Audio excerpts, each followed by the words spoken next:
అందరికీ praise the lord. ప్రభు అయిన యేసుక్రీస్తు నామమున మీకు అందరికీ శుభాలు తెలియజేస్తున్నాను. అందరు బాగున్నారు కదా. ఈరోజు వాగ్దానము సామెతలు 23వ అధ్యాయము 26వ వచనము. నా కుమారుడా, నీ హృదయమును నాకిమ్ము, నా మార్గములు నీ కన్నులకు ఇంపుగా నుండనిమ్ము. ఆమెన్.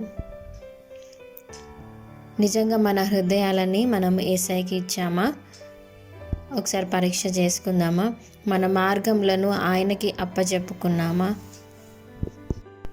యోహాను రాసిన పత్రిక 15వ అధ్యాయము 5వ వచనంలో మనం ఒకసారి చూసుకుంటే, ద్రాక్షవల్లిని నేను, తీగెలు మీరు, ఎవడు నాయందు నిలిచియుండునో నేను ఎవని యందు నిలిచియుందునో వాడు బహుగా ఫలించును. నాకు వేరుగా ఉండి మీరేమీ కూడా చెయ్యలేరు అని చెప్పి ఇక్కడ స్పష్టంగా దేవుడు మాట్లాడుతున్నాడు. కాబట్టి దేవుడు ద్రాక్షవల్లిగా ఉన్నాడు, మనం తీగలుగా ఉన్నామా?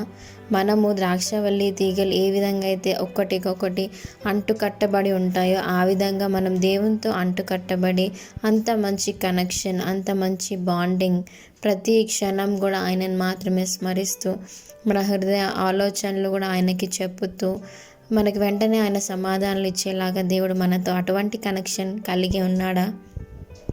ఒకవేళ దేవుడు మనతో అటువంటి కనెక్షన్ కలిగి ఉంటే మనము బహుగా ఫలిస్తామంట. ఆయనకి వేరుగా ఉండి మనం ఏమీ కూడా చెయ్యలేమంట. అది భూమి మీద కావచ్చు, ఇంకా పరలోకంలో కూడా కావచ్చు కదా. ఆయన తప్ప మనకి వేరేది ఏది కూడా లేదు. ఆయనను దాటుకొని మనం ఎక్కడికి కూడా పోలేము. ఒక బండ సందుల్లో దాచుకున్నా ఆయనకి మనం కనిపిస్తాం, పాతాళంలో దాచుకున్నా మనము ఆయనకి కనిపిస్తాం, ఇరుకు రూమ్లో ఒక స్టోర్ రూమ్లో అన్ని సామాన్లు ఉండి అక్కడ దాచుకున్నా దేవుడికి మనం కనిపిస్తాం. కాబట్టి ఎంత చీకట్లో ఉన్నా కూడా దేవుడికి మనము కనిపించే వారంగా ఉంటాము తప్ప ఆయనకి వేరుగా మనం ఏమీ కూడా చేయలేమని చెప్పి మనము గ్రహించుకొని మన హృదయంలో ఆయనను నింపుకొని మన మార్గాలను ఆయనకి మాత్రమే అప్పచెప్పుకునేవారుగా మనం ఉందాం. అప్పుడు దేవుడు మనకి తన మార్గాలను సరళం చేసే దేవుడంట. కాబట్టి ఈ వాగ్దానాన్ని మనం క్లెయిమ్ చేసుకొని దేవుడు ఏ విధంగా అయితే మనకి ద్రాక్షవల్లిగా ఉన్నారో మనం కూడా తీగల వలె ఉండి ఆయనకు మరింత దగ్గరగా చేరుదాం.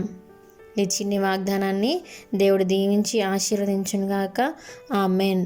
మీకు ఎవరికైనా ప్రేయర్ రిక్వెస్ట్ ఉంటే దయచేసి కామెంట్స్లో మెన్షన్ చేయండి. Thank you. God bless you.